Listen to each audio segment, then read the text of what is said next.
6월 15일 한 신문에 세계적인 축구 스타 손흥민 선수가 광고를 10개 이상 돌파했다는 뉴스 기사가 실렸습니다.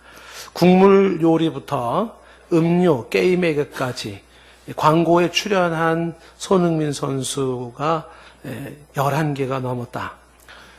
출연한 광고가 면도기, 시계, 통신사, 은행, 소염 진통제, 아이스크림, 샴푸, 그리고 아디다스 11개에 해당되는 이제 그 제품 광고 모델로 활동 중이다. 이렇게 신문에 났습니다. 광고 수익, 광고 모델료가 6개월에 6억 원이랍니다. 1년 기준으로 해마다 최소 1억에서 10억씩 광고 모델료만 10억까지 이렇게 번다는 이야기를 하고 있습니다. TV 상업 광고를 보면 유명 연예인들이나 인기 스타들이 나와서 광고를 많이 하죠. 왜 그럴까요? 왜 비싼 돈을 들여가면서 이 유명 인사들을 통해서 광고를 할까요? 축구 선수 손흥민과 아이스크림하고는 무슨 상관이 있을까요? 축구 선수 손흥민과 국물 요리는 무슨 상관이 있을까요? 축구선수 손흥민과 면도기는 상관이 좀 있나요? 면도기는? 자, 그런데 굳이 뭐 이렇게 상관이 없어서 상관은 없어요. 근데 이런 유명인들을 광고 모델을 쓰는 이유는 아시다시피 광고 효과 때문에 그렇습니다. 한 분이 논문을 또 쓰셨는데 유명인들에 의한 광고 효과에 대해서 한국하고 미국하고를 비교한 논문이 있습니다. 그 논문의 결과가 뭐냐면 한국 사람들은 유명인들이 광고할 때 광고 효과가 미국보다 2배가 높답니다. 그러니까 한국에서 상품을 가장 잘 파는 방법은 지명도 있는 유명인이 광고를 하면 그만큼 상품 효과가 올라간다는 결과입니다. 그래서 누가 광고하느냐에 따라서 그 상품의 가시성, 전문성, 애호성, 유사성 뭐 이런 것들이 다 결정이 되고 심지어 그 상품의 신뢰성까지 결정이 된다고 해요.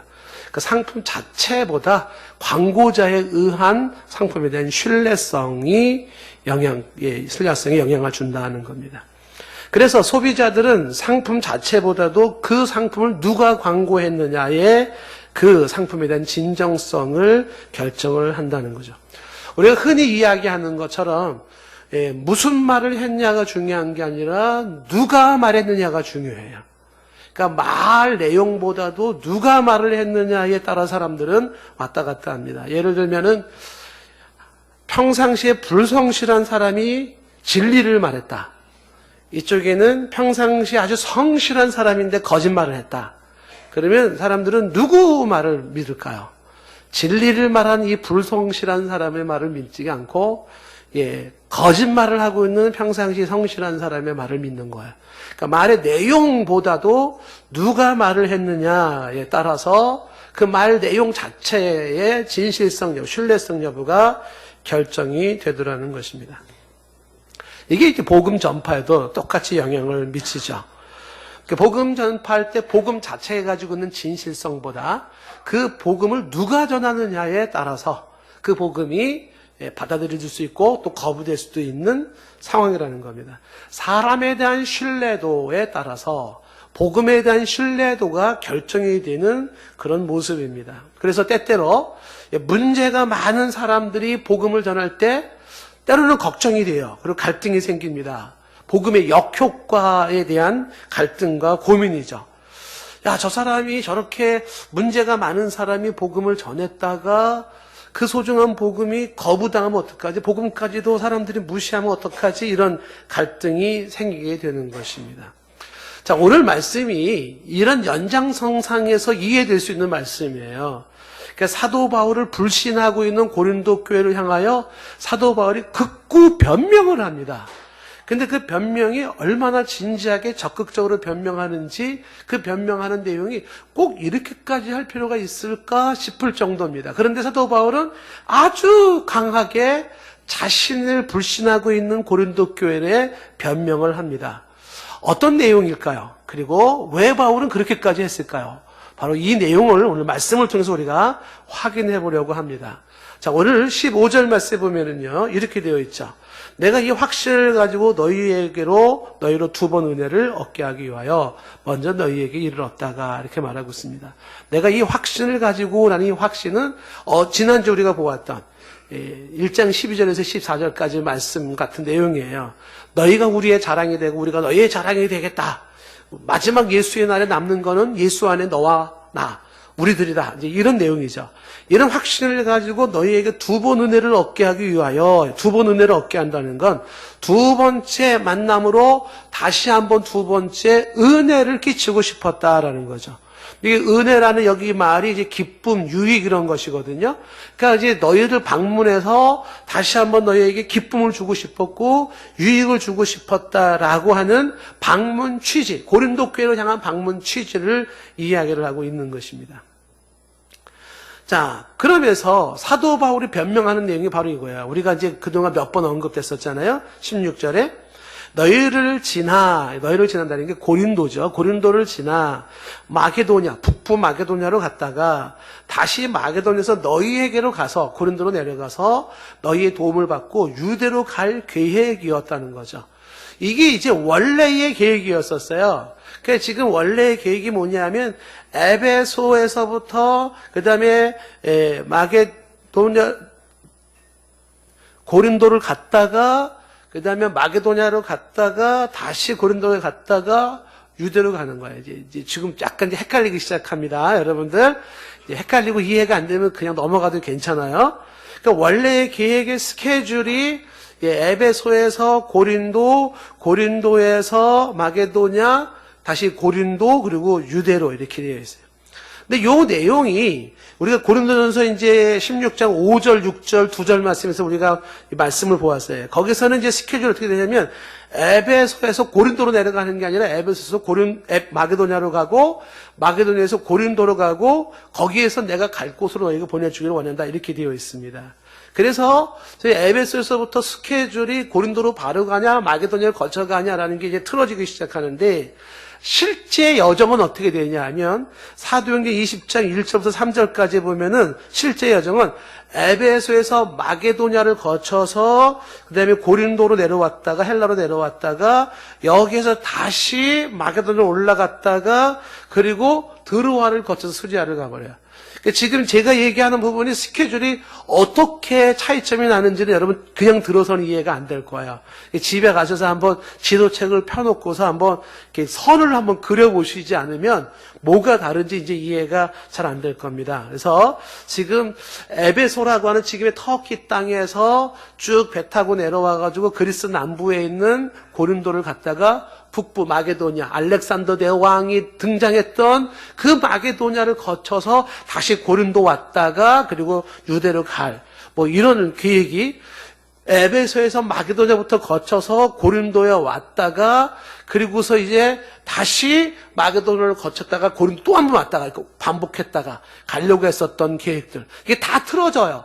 틀어지면서 이제 에베소에서부터 마게도냐 거쳐서 그리고 이제 고린도에 왔다가 다시 마게도냐 갔다가 내려오지 못하고 다시 드로아로 왔다가 시리아로 가게 되는 이런 스케줄이 벌어지면서 이런 내용들이 갖는 의미가 뭔지 그리고 그때마다 에베소에서 떠날 때 떠나지 못할 때 그때 고린도 전서를 쓰고 마게도냐에서 묶여있을 때 그쪽에 계획이 없는데 거기 묶였을 때 고린도 후서를 쓰게 되고 그 다음에 고린도에서 머물러서 꼼짝 못하고 있을 때 3개월 로마서를 쓰게 되면서 이제 하나님의 인도하심의 어떤 그 놀라움을 우리가 이제 한번 얘기한 적도 있습니다. 자, 이런 스케줄에 대한 이야기 속에서 사도 바울이 지금 이 얘기를 지금 하고 있는 건데 이렇게 생각할 수가 있어요. 야, 사도 바울 인생을 살다 보면 그 정도는 아주 흔한 일이에요. 그건 그렇게 대단한 일이 아닙니다. 뭘 그걸 문제와 삼고 성경에다 기록할 만큼 대단하게 생각합니까? 이렇게 우리가 단순할 수도 있어요. 그런데 사도 바울은 그냥 넘어갈 수가 없는 문제입니다. 왜 그러냐면 이게 복음하고 연결이 되기 때문에 그래요. 자, 17절 말씀에 사도 바울이 이렇게 얘기를 합니다. 이렇게 계획할 때에 어찌 경솔하였으리요? 혹 계획하기를 육체를 따라 계획하여 예예하면서 아니라 하는 일이 내게 있겠느냐? 여기에서 우리가 주목해야 될 단어 두 개가 뭐냐면 경솔이라는 말과 육체를 따라라는 이 단어를 주목해 봐야 돼요. 다시 말하면 고린도 교회 사람들은 스케줄, 약속을 지키지 않는 사도 바울을 향해서 경솔하다라고 생각을 하고 육체를 따라 계획을 짠다 이렇게 생각을 하고 있다는 거죠. 이 경솔하다라는 말이 뭐냐 하면 가볍다 하는 뜻이에요. 사도 바울은 가볍다. 혹은 다른 말로 말하면 기분 따라 변경된다. 다른 말로 말하면 사도 바울은 진실성이 부족하다. 사도 바울은 믿음직하지 못하다. 이 단어가 경솔하다라는 단어에 들어 있습니다. 그리고 육체를 따라 계획한다는 육체를 따라라는 말이 세상 방식으로 그런 뜻이고요. 인간적으로, 본능적으로 그런 뜻이에요. 그래서 육체를 따라 모든 걸 결정하는 사도 바울은 불신앙적이고 변덕스럽고 자기 당착적이고 불성실하다라는 것이죠. 사도 바울을 향하여 경솔하다, 육체를 따라 이렇게 지내는 사도 바울은 언제든지 예예하면서 아니라 한다는 거죠. 그 예예하면서 아니라 한다는 게 뭐냐면 예와 아니라가 아무렇게나 막 왔다 갔다 한다는 뜻이에요. 요 말을 이제 공동번역 성경을 참고하면 뭐라고 되어 있냐면 내 편리한 대로 이랬다 저랬다 하려는 줄 아십니까? 이런 뜻이에요. 내가 편리한 대로 생각 없이 가볍게 변덕스럽게 육체를 따라서 본능적으로 기분 따라서 이랬다 저랬다 그러는 사람인 줄 아십니까? 지금 이 17절 말씀에 내가 그렇게 했겠느냐라는 것, 내가 꼭 그런 사람이겠느냐라는 것을 이야기를 하는 것입니다. 사도 바울이 이렇게까지 자신을 굳이 변명하고 싶었던 것은 이게 뭐랑 이어지기 때문에?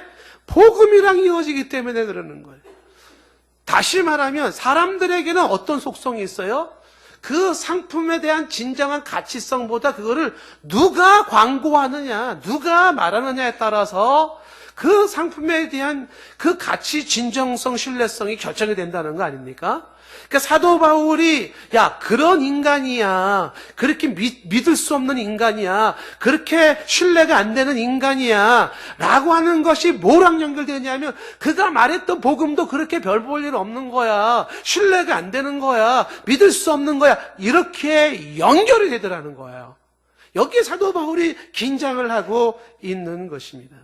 사도 바울의 경솔함은 그가 말했던 복음이라고 하는 것도 가벼운 것에 뭐 이랬다 저랬다 하는 것에 불과한 것으로 여겨질 수가 있고, 그 다음에 육체를 따라 계획을 짜고서 말하고 있는 저런 사도 바울이 그가 말한 예수 그리스도의 복음이라는 것도 얼마든지 그 육체를 따라 어떤 상황에 따라서 달라질 수 있는 복음으로 여겨질 수가 있다는 것입니다. 사도 바울의 비통함은 자기 자신이 불신받고 있는 것이라기보다 자기로 인하여서 복음이 불신받는 것이 비통한 거예요. 그래서 그는 옹졸하게 보일지 모르지만 짚고 넘어가야 되는 게 뭐냐면 나 그런 인간 아니다. 이거를 말하면서 설령 내가 그런 인간이라 할지라도 내가 전하는 복음은 그런 게 아니야. 이거를 말하고 싶었던 거예요. 우리는 이미 전전 시간에 이미 사도 바울의 스케줄이 제대로 진행이 안 된 그 이유와 그 속에 담겨있는 하나님의 속뜻을 우리는 충분히 보았습니다. 요는 이제 고린도 교회 사람들이 가지고 있는 팽배한 사도 바울에 대한 불신이 복음에 대한 불신으로 이어지는 것을 경계하는 거죠. 근데 이 스케줄이 틀어진 것이 사도 바울에 대한 불신으로 복음으로 불신으로 이어질 수밖에 없는 게 요거를 이용하고 악용하는 사람들이 고린도 교회에 들어와 있다는 겁니다. 그 고린도 교회에 들어온 사람들 중에 뒤에 나오지만 대표적인 유대인들이 그들은 어떻게 하든지 예수를 못 믿게 만들어야 돼요. 예수를 못 믿게 하려면 저 예수 외치고 있는 사도 바울을 불신하게 만들어야 돼요. 사도 바울을 불신하게 함으로써 그가 외친 예수를 불신하게 만들려고 하는 거짓된 선지자들이 고린도 교회에 들어와서 봐, 사도 바울은 말한 거하고 행동하는 게 다르잖아. 그러니까 그가 말하는 거 믿을 게 못 돼. 이렇게 분위기를 퍼뜨리고 있는 상황이었다는 사실이죠. 그래서 이런 상황 속에서 사도 바울이 우리가 정말 경솔해서 그랬겠느냐, 우리가 정말 육체를 따라서 사는 사람일 때 그러겠느냐, 이런 얘기로 반문을 하면서 분위기를 확 바꾸면서 뒤에 이어지는 이야기가 오늘 18절 말씀에 이렇게 말을 하고 있습니다. 하나님은 미쁘시니라 이렇게 딱 얘기를 하는 거죠. 갑자기 이 얘기를 왜 툭 던지냐면 뒷얘기 때문에 그래요. 하나님은 미쁘시기 때문에 우리가 너에게 한 말은 예라 하고 아니라 함이 없다. 요 얘기를 하는 거예요. 자, 무슨 얘기냐면 지금 18절 말씀에 한 절 한 절 단어를 생각해 보면 하나님은 미쁘시니라는 이 미쁘다라는 이 단어, 하나님은 미쁘시다. 우리는 일상생활에서 미쁘다라는 표현은 그리 흔히 쓰는 표현은 아닌 용어입니다. 국어사전에 보면 미쁘다라는 말을 뭐라고 설명해놨냐면 믿음성이 있다 이렇게. 그게 우리 말이에요. 그래서 우리가 좀 전에 찬송 부를 때도 미쁘신 나의 주님이라고 하잖아요. 그 미쁘신 이런 것은 믿음성이 있는 이런 거예요. 영어로 faithful이라고 하는 단어인데 신실하다, 신뢰할 만하다, 믿음직스럽다 그런 거예요. 그래서 하나님은 미쁘시다 이 말은 하나님은 신실하시다, 하나님은 믿음직스럽다, 하나님은 신뢰할 만하다 이런 거예요. 그 얘기를 하는 거죠. 하나님은 신실하세요. 하나님은 신뢰할 만합니다. 그렇죠? 아멘을 하든 말든 저는 뭐 성경적으로 얘기를 하는 거예요. 하나님은 신실하세요. 하나님은 거짓말하지 아니하시고 하나님은 그분은 신뢰할 만한 분이에요. 하나님은 믿을 만한 분입니다. 이거를 강조를 하는 거예요. 그래서 이야기하는 게 뭐냐면 그 하나님의 행하신 일들을 선포하는 우리들도 신실할 수밖에 없다는 걸 말하는 거죠. 신실하신 하나님 앞에서 하나님의 그 행하신 일들을 너희에게 전하는 우리의 말이 예하고 아니라 함이 있겠느냐? 그렇지 않다라고 하는 것입니다. 복음의 신실함을 말한 거죠. 그러니까 신실하신 하나님이 예했다가 아니요 했다가 또 예했다가 아니요 했다가 또 이렇게 바꿨다가 저렇게 바꿨다가 하나님은 그렇게 예하고 아니라고 아니라고 예 그러고 이런 분이 아닌 것처럼 그 하나님의 말씀을 전하는 우리도 그렇게 막 기분 따라 경솔하게 혹은 감정 따라 뭐 자기 편리 따라 그렇게 하는 사람이 아니다라는 이야기를 하는 것이죠. 자, 이 유사한 이야기가 하나가 어떤 일이 하나가 있냐면 사도 바울을 아주 싫어하는 사람이 누구냐면 예수 그리스도를 반대하는 사람들입니다. 그래서 예수 그리스도를 반대하는 사람들이 사도 바울을 어떻게 하면 좀 괴롭게 할까? 이제 이 생각을 가진 사람들이 있었어요. 그래서 사도 바울을 괴롭히는 방법 중에 하나를 뭘 선택을 하냐면 이 선택을 한 거예요. 사도 바울이 감옥에 갇혔을 때에 저 사도 바울을 우리가 좀 고통 좀 주자. 고통 주는 방법이 뭐냐면 저가 목숨을 걸고 있고 저가 전하는 예수 그리스도를 전하면서 전하는 우리들이 행동을 막 함부로 막 행동을 하는 거예요. 그래서 막 죄악된 행동으로 안 좋은 방법으로 막 행동을 해버리는 거예요. 사도 바울이 전하는 예수를 말하면서 행동은 엉망진창의 행동을 하게 되면 사람들이 어떻게 되겠어요? 손가락질 하겠죠. 저 인간들 좀 봐. 저 행동은 저래가지고 뭐 예수가 어쩌고 저쩌고 저러고 있네. 손가락질 하겠죠. 그러면 요게 사도 바울을 아주 괴롭히는 방법이라고 생각을 한 거예요. 사도 바울이 감옥에서 예수 그리스도를 막 선포하는 사람들이 손가락 받고 지탄을 받고 있을 때 그 사도 바울이 그걸 바라보고 소식을 들을 때 얼마나 괴로워할까. 요 깨소금을 한번 좀 맛보자 해가지고 사도 바울을 괴롭히는 방법으로 그렇게 예수를 전했던 사람이 있었어요. 그때 감옥 안에서 사도 바울이 편지를 썼어요. 뭐라고 썼냐면 그게 빌립보서 1장 15절에 이렇게 썼습니다. 어떤 이들은 투기와 분쟁으로 어떤 이들은 착한 뜻으로 그리스도를 전파하는 게 두 종류가 있잖아요. 투기와 분쟁으로 그리스도를 전파하는 자가 있고 어떤 사람은 선한 뜻으로 전하는 자가 있다는 거죠. 자, 그런데 16절 말씀에 보면 이들은, 즉 이들이라는 것은 선한 뜻으로 전한 자들이죠. 그들은 내가 복음을 변증하기 위해 세우심을 받은 줄 알고 사랑으로 해요. 진짜 순수한 마음으로 야, 사도 바울이 감옥에 있대. 우리도 복음을 전해야 되지 않겠어? 그래서 순수한 마음을 가지고 복음을 전하는 자들이 있었다는 거예요. 그런데 또 한 부류의 사람들, 17절 말씀이죠. 그들은 아까 말한 것처럼 투기와 분쟁으로 하는 자들이죠. 사도 바울이 고통을 주려고. 그들은 나의 매임에, 즉 감옥에 있는 나에게 괴로움을 더하게 할 줄로 생각하여서 순수하지 못하게 다툼으로 그리스도를 전파해요. 싸우면서 안 좋은 모습으로 그리스도를 전파해서 사도 바울을 괴롭히고 고통스럽게 하는 거죠. 예수를 전하는데 안 좋은 방법으로 해서 예수를 증가하는 거죠. 기독교를 망치려고 전략을 쓰는 사람 중에 하나가 뭐냐면 자칭 크리스찬이 되어져서 자칭 자신이 신앙이 좋은 사람인 것처럼 드러내면서 그러면서 예수 얘기하면서 자신의 아주 더럽고 추한 모습을 보여주기 시작할 때 기독교가 사회에서 지탄받고 기독교가 타격을 받는 건 쉽겠죠. 그러니까 안 좋은 사람들이 이런 방법을 쓰겠죠. 야, 기독교를 없애는 방법은 뭐냐? 크리스찬이 되어져서 예수의 이름을 가지고 집사가 돼서 권사가 돼가지고 그리고 그냥 행동을 막 해버리는 거야. 그러면 어떻게 돼요? 사람들이 그런 예수는 다시는 안 믿겠다. 그게 무슨 종교냐? 뭐 이렇게 얘기하지 않겠냐는 거죠. 그렇게 하면서 기독교를 반대하겠다라는 움직임이 지금도 있어요. 그런 사람들이 있습니다. 근데 이런 상황에 대해서 사도 바울이 참 이렇게 얘기를 합니다. 이어지는 18절 말씀에 뭐라고 말하냐면 그러면 무엇이냐? 거칠애로 하나 참으로 하나 무슨 방도로 하든지 전파되는 것은 그리스도니 이로써 나는 기뻐하고 또한 기뻐한다. 사도 바울은 못 말리는 거야. 사도 바울은 그래? 참으로 하나 거짓으로 하나 외모로 하나 어떤 거칠애로 하나 전파되는 게 그리스도라면 그러면 나는 좋아. 그리스도가 전파된다는데 나는 기뻐하고 기뻐해 라고 이야기를 합니다. 사도 바울은 그리스도가 전파되는 그 자체가 기쁘다고 말을 해요. 이 얘기는 바꿔 얘기하면 뭐냐면 사도 바울이 가장 힘든 게 뭐냐면 그리스도가 전파되지 못하는 거죠. 그리스도가 드러나지 않는 거죠. 그리스도가 가려지는 거죠. 이건 사도 바울이 견딜 수가 없어요. 지금 고린도 상황은 어떤 상황이냐 하면 그리스도가 엑스표지는 상황이에요. 그리스도를 부정하는 상황이에요. 그러니 어떻게 해요?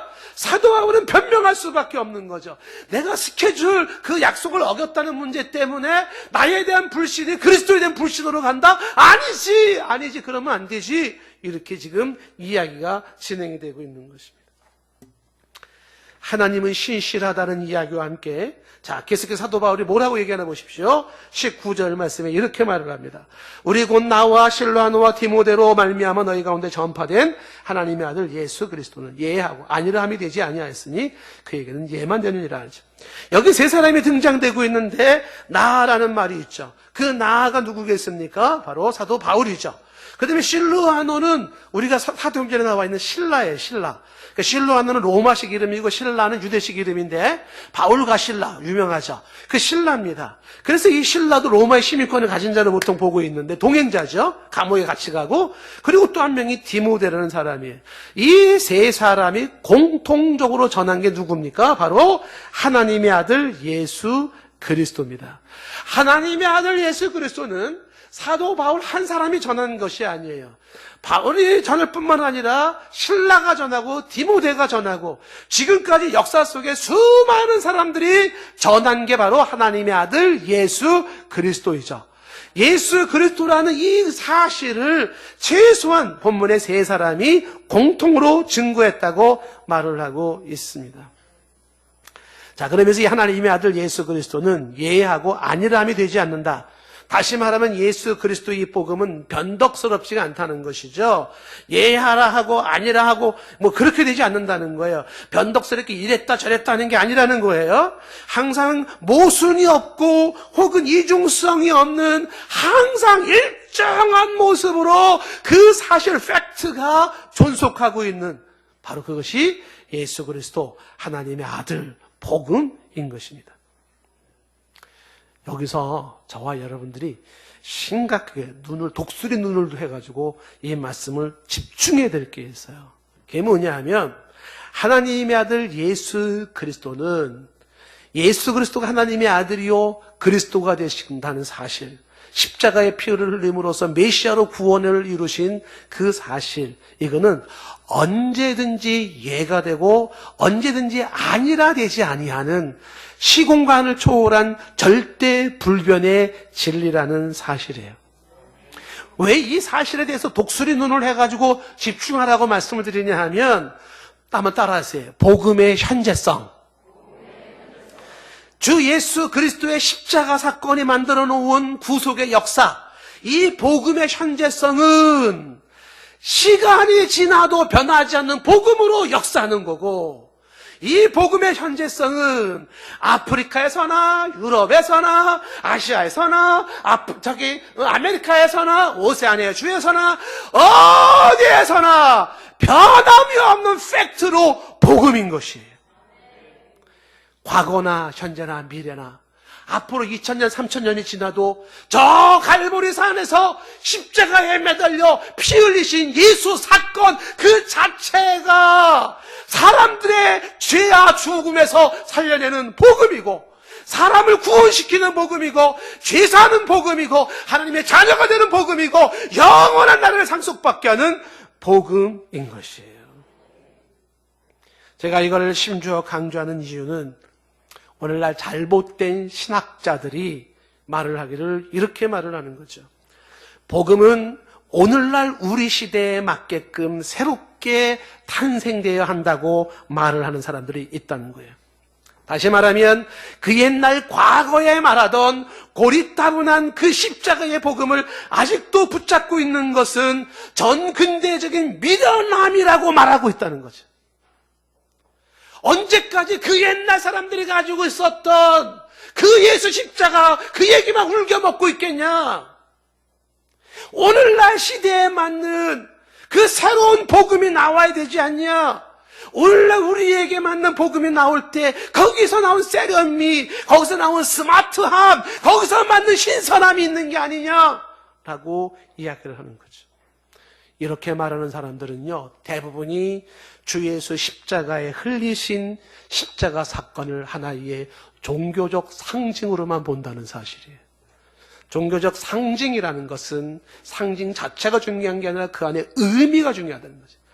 로마 시대 때의 그 십자가 사건의 그 종교적 상징이 그때 당시 주는 의미가 있다면, 로마 시대가 아닌 오늘날의 이 첨단 과학 시대의 그 상징은 오늘날에 맞는 새로운 의미가 해석되어져야 한다고 말을 하는 것입니다. 그래서 궁극적으로 주 예수 그리스도가 갈보리산에서 피 흘려 이루어 놓으신 인류의 영원한 구원의 완성을 거부한다는 사실입니다. 이 부분에 대해서 분노했던 사람이 메이첸이에요. 그레햄 메이첸이라는 사람이, 그는 이 부분을 부러지게 얘기를 하죠. 무슨 얘기를 하고 있냐면 2000년 전에 십자가에서 피 흘리신 예수 그리스도의 그 사건 이래로 지금까지 2000년 역사가 지내오면서 시간과 공간이 달라지는 수많은 장소에서 수많은 시대 가운데 수많은 사람들이 죄사함을 받고, 수많은 사람들이 새 삶을 찾고, 수많은 사람들이 영생을 소유하고, 수많은 사람들이 감동하며 노래하며 찬양하며 달라졌던 그 모든 사람들, 그 모든 사람들은 저 갈보리산 십자가의 그 사건, 그 동일한 사건이 시간을 초월하여 역사하고 공간을 초월하여 역사했다는 사실이라는 거예요. 100년 전에 변화된 사람이, 200년 전에 변화된 사람이, 혹은 500년 전, 1000년 전에 변화된 사람이 다른 것으로서 변화된 게 아니라 저 갈보리산 예수 그리스도의 십자가에 보여 그 한 사건이 500년 전의 사람도 바꾸어 놓았고, 200년 전 사람을 바꾸어 놓았고, 1000년 전의 사람도 바꾸어 놓았고, 아프리카 사람도 바꾸어 놓았고, 저 유럽 사람도 바꾸어 놓았고, 대한민국 사람도 바꾸어 놓았어요. 그 사건이 복음의 현재성, 복음은 영원한 현재로 시간과 공간을 초월하여 사람들에게 역사하는 구원의 능력, 하나님의 능력인 것입니다. 이것은 언제든지 이해가 되고 아니라 되지 않아요. 복음의 신실성을 말하고 있는 것입니다. 복음은 언제든지 누구에든지 어디서든지 변함없는 신실함, 진실함이라고 하는 사실을 말씀을 드리는 겁니다. 다시 말하면 이 복음 자체가 가지고 있는 신실함은 시간과 공간 속에서 달라지지 않는 이 복음의 신실함은 누가 전하든지, 그것을 거지가 전하든지 혹은 지성인이 전하든지 혹은 막 나가는 사람이 전하든지 누가 전하든지 간에 그 영향을 사람들은 받을 수밖에 없을지 모르지만 그 복음 자체에는 변함이 없다는 사실이에요. 저와 여러분들의 영향을 어디에 받아요? 예수 믿는 사람들의 행동을 보고 영향받지 않습니까? 야, 목사가 글쎄 거기서 그랬다는 거 아니야? 아, 글쎄 그 집사 그랬다는 거 아니야? 아, 기독교 믿을게 못돼. 아, 기독교 별 볼 일 없어. 이렇게 논리를 가지 않습니까? 그럴 수밖에 없는 게 인간의 모습이죠. 이해가 됩니다. 그러나 분명한 사실은 아무리 더러운 보자기로, 아무리 흉한 보자기로 쌌다 하더라도 그 속에 보석이 있는 한은 보석은 보석인 거예요. 보자기가 아무리 훌륭한지 어떠니 뭐 말을 해도, 교회가 아무리 화려해도 주 예수 십자가의 복음이 아니라면 가짜지만, 다 쓰러져가는 교회일지라도, 아무리 초라한 곳이라 할지라도 그곳이 십자가의 예수 그리스도의 복음이라면 그 복음은 보석인 거예요. 보석은 포장된 박스가 뭐냐로 결정되는 게 아니에요. 보석은 보석인 거예요. 사도 바울이 이 얘기를 지금 하고 싶었던 것입니다. 19절 말씀에 세 사람이 전했던 것, 공통적으로 바울을 바꿔놓았고 신라를 바꿔놓았고 디모데를 바꿔놓았던 게 뭐냐면 하나님의 아들 예수 그리스도예요. 수많은 사람들은 어거스틴을 바꿔놓았고 뉴턴을 바꿔놓았고 혹은 케플러를 바꿔놓았고 혹은 키에르케고를 바꿔놓았고 수많은 사람들을 바꿔놓은 게 다 뭐예요? 하나님의 아들 예수 그리스도입니다. 그는 언제든지 예하라 하고 아니라 함이 되지 아니하니 그에게는 예만 있는 겁니다. 변덕이 없어요. 그래서 20절 말씀에 하나님의 약속은 얼마든지 그리스도 안에서 예가 되니 그런즉 그런 말미암아 우리가 아멘하여 하나님께 영광을 돌린다고 말을 합니다. 하나님의 약속이 수도 없이 많이 있었지요. 그 많은 약속들 중에 특히 메시아에 대한 약속은 그리스도 예수 안에서 성취되었습니다. 구약의 수많은 선지자들이 예언을 했고 제사장들이 예언하고 왕들이 예언했던 수많은 내용들이 예수 그리스도 안에서 성취되어졌습니다. 뭘 얘기하는 걸까요? 하나님의 신실하심이죠. 미쁘신 하나님, 말씀하시고 말씀하신 것을 그대로 이루신 하나님의 모습입니다. 그래서 이 예수 그리스도의 완성된 구약의 완성을 로마서 10장 4절 말씀에는 이것이 바로 그리스도는 율법의 마침이라는 이야기를 하죠. 마침이라는 게 포커스, 목적, 골입니다. 예수 그리스도를 통해서 이루어진 하나님의 약속이니 그러니 우리는 아멘 하여서 하나님께 영광을 돌립니다. 이 아멘이란 뜻이 진실로 그렇습니다, 그런 뜻이에요. 진실로 그렇습니다. 오늘도 우리는 하나님의 신실하심으로 예수 그리스도에서 이루어진 복음 앞에 우리가 할 수 있는 것은 하나밖에 없지. 뭐예요? 아멘. 맞습니다. 진실로 그렇습니다. 신뢰합니다. 라고 할 수밖에 없는, 이렇게 함으로써 우리는 하나님께 영광을 돌린다라고 말을 하고 있습니다. 자, 여러분, 오늘 21절 말씀에 이렇게 이야기를 하는 부분을 또한 주목해 보십시오. 우리를 너희와 함께 그리스도 안에서 굳건하게 하시고 우리에게 기름을 부으시는 하나님이시라고 말씀합니다. 여러분, 하나님은 우리에게 그리스도 된 믿음으로 견고해지게 하십니다. 다시 한번 말씀을 드립니다. 하나님은 저와 여러분이 그리스도에 대한 믿음으로 견고해지기를 원하십니다. 우리의 견고한 믿음은 사람에 대한 신뢰 여부 때문이 아니라 하나님의 신실하심 때문에, 그리스도의 신실하심 때문에, 복음의 신실함 때문에 우리는 그 복음과 그리스도와 하나님 위에서 우리의 믿음은 견고해지는 것입니다. 인간은 누가 광고하느냐에 따라서 영향을 받을 수밖에 없어요. 누가 말하느냐에 따라서 영향을 받을 수밖에 없습니다. 좋아요, 그게 우리들의 실상입니다. 하지만 분명한 사실은 하나님의 신실하심, 그리스도의 신실하심, 복음의 신실함, 이것을 우리가 눈여겨보면서 그 터 위에 우리의 신앙이 세워져야 할 줄로 믿습니다. 세상 사람들의 위에 서 있는 신앙이 아니라 교회의 모습 속에 외관상 보여주는 그 모습 위에 서 있는 신앙이 아니라 누가 말을 했느냐, 어떤 교회가 했느냐, 이런 것 더 위에 세워져 있는 신앙이 아니라 우리는 그 복음 자체, 그리스도 자체, 하나님 자체 그 터 위에 우리의 신앙이 세워져야 할 줄로 믿습니다. 21절의 말씀이 그거예요. 우리를 너희와 함께 그리스도 안에서 굳건하게 하시고, 그리스도 안에서 고린도 교회 너희나 우리는 그리스도 안에서 굳건해진다는 걸 말씀하고 있어요. 그리고 하나님은 이러한 자들에게 성령을 부으신다는 걸, 기름을 부으심을 성령의 역사하심으로 말씀하고 있습니다. 이 성령의 역사까지 말씀하시는 것은 이어지는 22절에 그 성령이 우리에게 인치시고 보증이 되시기 때문이라고 말을 하고 있습니다. 여러분, 이게 무슨 말일까요? 22절 말씀에서 인친다라는 건 도장을 찍는다는 것이에요. 계약서에 도장을 찍는다. 혹은 어떤 중요한 서류에 도장을 찍는다. 확인 도장을 찍는 거죠. 누가? 성령이 찍어요. 그래서 이게 보증이라고 되죠. 보증. 보증이라는 건 우리가 흔히 쓰는 무슨 계약할 때 보증, 디파짓입니다. 그래서 보증금 혹은 선금 이런 거잖아요. 그 성령이 그 역할을 해준다는 거죠. 하나님의 신실하심과 그리스도의 신실하심에 대한 보증을 서줘요. 누가 보증을 서주냐면 성령이 서주신다는 거예요. 에베소 1장 13절 말씀에 말하기를 그 안에서 너희도 진리의 말씀 곧 너희의 복음의 구원의 복음을 듣고 그 안에서 또한 믿어 약속의 성령으로 인침을 받았으니 약속된 성령으로 도장을 찍었어요. 그래서 14절에 이는 우리로 기업의 보증이 되게 하사, 기업의 보증이라고 되어 있잖아요. 물려받을 기업이 있는데 거기에 보증이 돼. 영어로 말하면 deposit guarantee라고 되어 있어요. 그러니까 그 기업을, 개런티를 보증하는 그것을 누가 하냐? 성령이 하신다는 거예요. 개런티를 보증해야 하죠. 성령께서 하신다.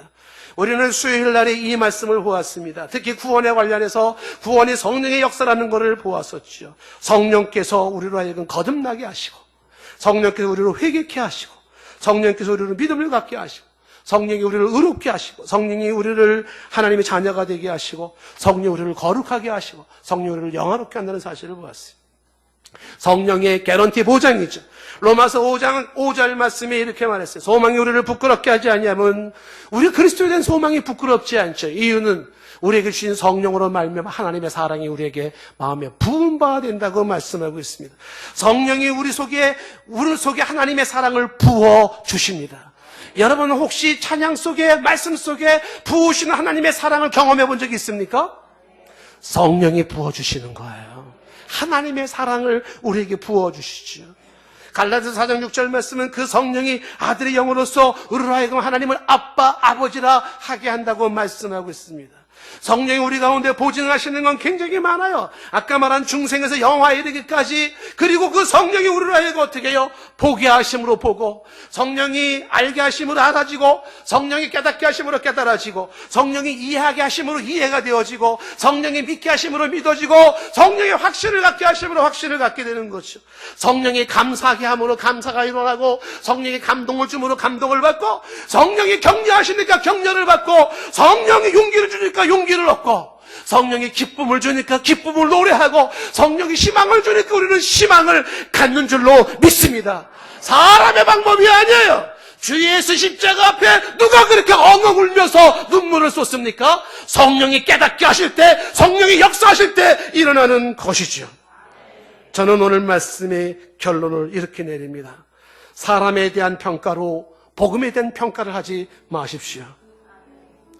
우리의 신앙은 신실하신 하나님, 신실하신 예수 그리스도, 신실한 복음 위에 서 있는 신앙입니다. 그 위에 서 있는 믿음이 진정한 믿음입니다. 성령께서 이를 보증해 주십니다.